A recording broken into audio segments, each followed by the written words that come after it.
Thank you very much, Count Corla. I have very much appreciated the contribution from all deputies during what has been an important second stage debate in the Finance Bill. And Count Corla, what I'm going to do is structure my comments back on some of the themes that I've heard. I'm going to begin with the climate crisis, then move on to the cost of living, then talk about where we are from an employment point of view, and then I'm going to respond back to some specific points that were made in the debate, including by Deputy Boyd Barrett, O'Donoghue, Shortall, Connolly, Tobin, and then Kenny, as he was the last speaker.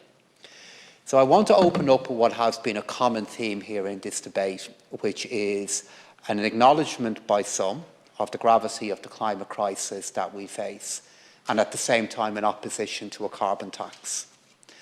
Count Corla, we will have deputies in this House that came in a short while ago into this chamber to vote in acknowledgement that there is a climate crisis.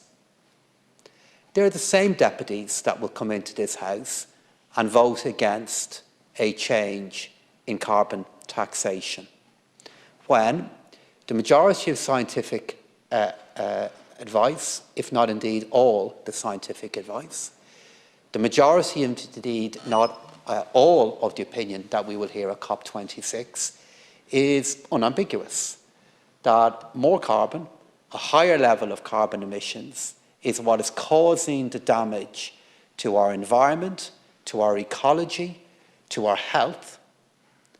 We need to reduce it, and carbon taxation is an important part of how that can be achieved. That is what our scientists, that is what the economists who are experts in this area are very clear in advising policymakers, that if the emission of carbon dioxide into our environment is causing the harm that we acknowledge it is, then it needs radical change. And if you acknowledge that radical change is needed, carbon taxation, with all of the challenges that it creates for many, which I acknowledge that it does, with all of the added pressures that it is putting on many at the moment, and again I acknowledge that too, is an essential pillar of doing that. I put it to the opposition. You can't acknowledge there is a climate crisis and at the same time say you're against changes in carbon taxation, or if you are against the changes in carbon taxation, not lay out what measures you're going to advance that can take its place. You can't do both. And I'm going to come on to your point in a moment, Deputy Boyd Barrett, because in fairness, while I disagree with most of what you say, I'm full of respect for the fact that at least you'll put forward a coherent argument, which few have done in this debate so far. How can you walk into this chamber and say there is a climate crisis caused by a higher level of carbon emissions and be against a tax measure that is capable of reducing it? How can you walk into this chamber and claim to be advocating on behalf of generations to come who are so concerned about the earth, the Ireland that they will inherit from this generation, and say that you don't want to be part of the changes in how we price that material that is harming lives to come? And if the opposition made charges about my intent and who I serve and who I represent, I in turn put the question to all of you. How can you be credible in saying there is a climate crisis? What shred of credibility do you have if at the same time you're against the very measure that is looking to fund the change we need? Because that is what this carbon taxation measure is about. And it's about then paying for the changes in retrofitting, for protecting the lowest four cohorts of income in our country from these changes, and from the increases and funding the increases in cycling infrastructure and public infrastructure that we need. That's the test. I know where I stand by this test. I know this is a difficult measure. I know it causes challenges for many, but I'm equally clear these are the kind of changes we do need to make, the case we need to make. And if the opposition believe that this is not the course of action that they want to pursue? Do they believe there's a climate crisis? Do you believe there is a climate crisis? You voted for one. If you voted in recognition of one, how can you vote in recognition of that crisis and not stand by measures that our scientists acknowledge is essential in helping us make this change? That's the case. And I look forward to the debate on this. I really do. It's one of the many tests that the opposition will need to face in the coming period, that if they acknowledge there's a climate crisis, what are the measures that they're willing to support in opposition or maybe in government that scientists support, that are capable of funding the change we need in our society. And these measures, at times as difficult as they are, notwithstanding the fact that we have used the revenue from this to protect those who could be the most affected by it, are part of the change that we need to make. I heard one particular accusation here this evening from one deputy that referred to so-called scientists about the announcement that the government has made, a decision that I was part of in relation to the increased funding for climate financing. So let the House be clear what that climate financing is for.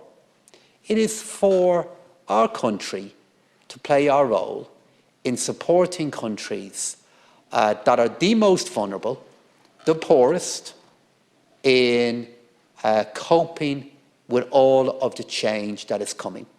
Change that in many cases they have played no part or little part in causing how our environment and how nature has changed. That's what that is for.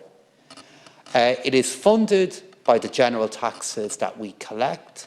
And I noticed a common theme from the rural independents here this evening, seeking to suggest here that this was a measure that was being funded by the carbon tax, it's funded by general taxation, and not being open with the House regarding what that money is being used for and how it will help. It's to help the most vulnerable. It's to help the poorest. It's to help those on other parts of the world that have the least, that will be affected the most.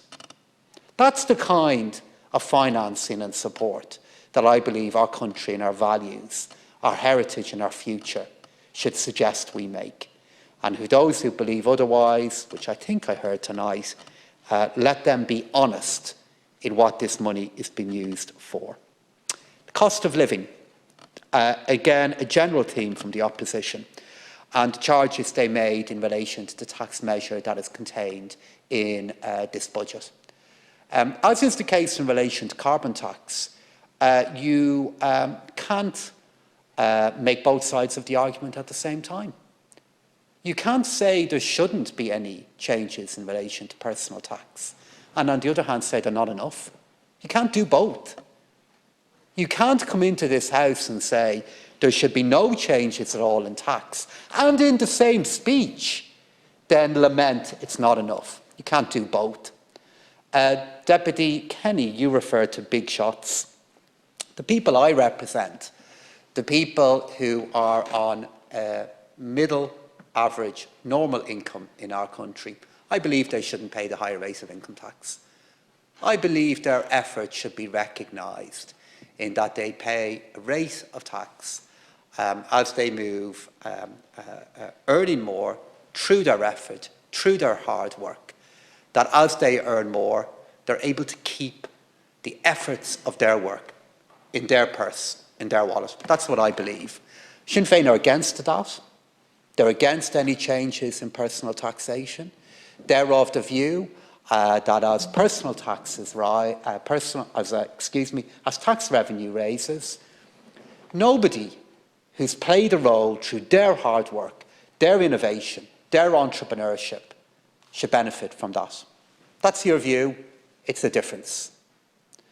But don't come in here and then say there's a cost of living crisis on one hand and acknowledge that measures that are looking to address it, on one hand you're against, and on the other hand you say it's not enough. You can't do both.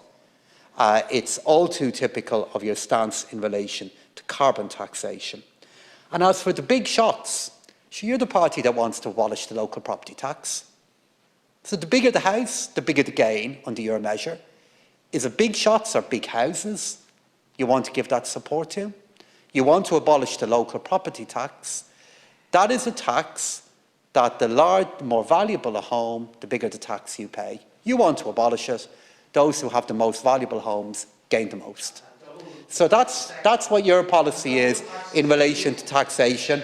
I understand why these charges always provoke this reaction from Sinn Féin. It's because it's the truth. It's the truth that the only tax measure that they have,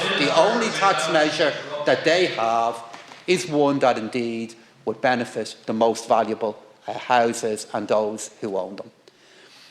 In relation to where we stand overall and where our economy stands, I do welcome the support that was made by many regarding the impact of the employment wage subsidy scheme and the COVID restriction support scheme and the pandemic unemployment payment in how it protected our employers, it protected those who were working for them, and it protected income at a time in which the pandemic was at its very worst. Those measures have laid the foundation for what is now happening with the fall in the pandemic payment and the numbers who are on it. Those measures are the ones that have laid the foundations for a very strong rebound within our economy that will mean that the threat that we faced of mass sustained unemployment is avoided. I heard one deputy at some point this evening say it's not jobs at all costs. Try telling that to somebody who wants to come back to our country to live in it and work in it, who is educated in it. Try and tell that to somebody who's still on the pandemic unemployment payment, who wants to get a job and stay in a job in Ireland. But those measures that were put in place, from the wage subsidy scheme to the COVID restriction scheme, that we are extending in a careful way to ensure that we deliver our cliff edge, our commitment of there be no cliff edge, that will continue to play a role in helping our economy move into a place where it's growing, creating jobs, creating money for public services across next year. Deputy Boyd Barrett, as I said, while I do disagree with much of what you have said, I always acknowledge that you have a coherent worldview that you put forward in these debates. You are against much of modern capitalism. You are against foreign direct investment and the role that it plays. The question that I put to you, Deputy Boyd Barrett, is out of the 180,000 jobs that are created in our country through foreign direct investment, if you're against that kind of investment, where are you going to get those jobs from? And this has been a long-standing debate between you and I now over many years. Yes, you are right that there are companies that have got bigger, that have got more profitable during the pandemic. That's one of the reasons why I believe we needed to change our overall policy for corporate tax in the world. But equally, they are companies that employ people. They're companies that employ people in Ireland. And if you're against them or against the way they're structured, where are you going to get the jobs from that those companies provide? Not to mention all the other firms, all the other workers that depend on those companies being here. That is an essential element of what's helped our country and our economy recover from the pandemic. Deputy O'Donoghue perhaps made the most extraordinary speech that I've heard a deputy from Limerick and the Midwest make in some time, in his comments on aviation.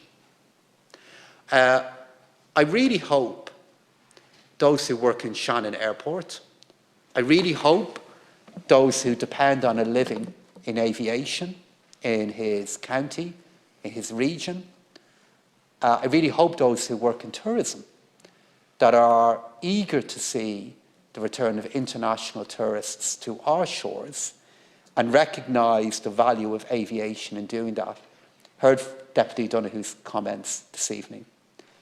The comments that he made about aviation, the comments that he made about airlines, that's the industry.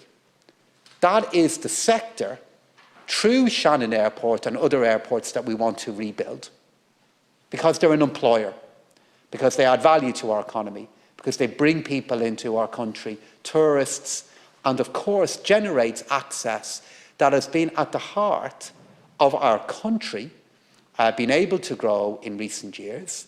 But in particular, there are few parts of the country that understand that more than the Midwest. And I hope they listen carefully to what that deputy said here this evening in this debate. Deputy Shortall made the case that what we have seen during the pandemic demonstrates the failure, the weakness of our society and our economy. Of course, I am aware and deeply aware of the loss of life, the loss of livelihoods, the loss of health. But at the same time, it is our public services, the way they are funded, the way they are led, the way they have been organised by this and the last government, that while it did face enormous strain, has been at the heart of how our country has been resilient in the face of a pandemic. That is not a narrative that is all about failure. That is not a narrative that is all about vulnerability. It is a complex and objective reality that acknowledges that there is much that we still need to do better, much that we need to improve, but also a reality that acknowledges that the fundamentals within our public services played such a role in helping our country preserve the health of many at a time of such challenge. Deputy Connolly made the point about how language is a threat to democracy. And I think she was talking about language that's devoid of meaning, which led to my response back. Deputy Connolly's wrong. The language that's a threat to our democracy is the language that drips with venom. The language that's a threat to our democracy is a language that implies that anybody who is an opponent is always an enemy, that anybody whose intentions are different to yours are intentions of an elite. I hear this language in this chamber all of the time. It is not language that is devoid of meaning that is a threat. It's language that's full of a meaning that implies that it's only those who are making the charge that are capable of representing those that we all serve in this House. What is an equal test to where we stand is suggesting that actions, that our efforts, policies, yield no meaning, yield no result. And I want to relate that point to the charges that I heard about public transport, about agriculture here this evening, the charges that were made about agriculture. No reference to the work done by Minister McConalogue, the recent confirmation that he made of CAP funding of €3.9 billion, €2.3 billion that's coming from the Irish Exchequer. That's support for dairy farmers, for beef farmers, for tillage farmers. That's real support. They're policies that were making a difference and will make a difference. No acknowledgement of that in the debate on the many challenges that our rural communities and farmers do face, which we appreciate. I heard charges about transport. No reference in those charges about the 165 electric buses that will be put on our road next year because of this budget. The 81 new buses that will be put on our roads for regional and local services. No reference to the increased grants that are being made available to help with retrofitting, to help with the purchase of vehicles that over time will be better for our environment. It's the lack of recognition of those, that if a threat is to be found, the lack of acknowledgement of those kind of measures while charges that are being made, that bears refuting in this concluding debate. And then Deputy Tobin and the points that you made about where we are with COVID and where we are with the deprivation of children being able to exercise and so on. And I agree with you, that is a deprivation. But Deputy, it's difficult to acknowledge credibility in your arguments, given your opposition to the use of COVID vaccination certs. These are the measures. Now, you have this in common with Sinn Féin, of course, but this is the measure that led to the reopening of our hospitality sector. These are the measures that led to tens of thousands of people being able to go back to work across the summer period. It's the use of those certificates. It is the use of those kind of public health measures, in particular across the summer period, that led to the very parts of our economy that you claim you champion being able to reopen.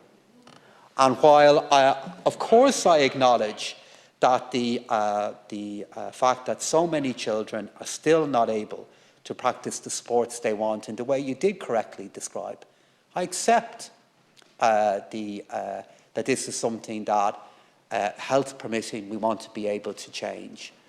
But Deputy, your credibility on those matters is continually and gravely undermined, given your opposition and your sustained opposition to measures that allowed our country to safely reopen for a period of time, notwithstanding the huge challenge we still now do face in relation to COVID now, and the very worrying figures that, of course, the House is aware of, with the increase in the community transmission of COVID over the last number of weeks. So overall, I did listen to the debate here this evening. I stayed for it, as indeed I should. This is a finance bill that has a context that is very different to the finance bill of a year ago, very different. While we are correct to still have such a sense of anxiety, such a sense of focus on the current levels of COVID and how we can reduce it further. This is also a health context that's fundamentally different to where we were a year ago, due to a vaccination programme that was implemented exceptionally by our public health professionals, that this government oversaw, put in place, and put the resources against it for it to work. And the health benefits of that, the economic benefits of it are real. And while where we stand now, Count Ceorla, is still in a place that is so uncertain, we are nonetheless seeing an economy that is in such a different place to where we were a year ago, with so fewer people on the pandemic unemployment payment, with so many businesses open, with the confident expectation that they can stay open in the future, with economic supports a year ago that we knew were going to be tested, a year later we can say have worked. Thank you, Minister. And this finance bill continues with that work, and I commend it to the House. Thank you very much.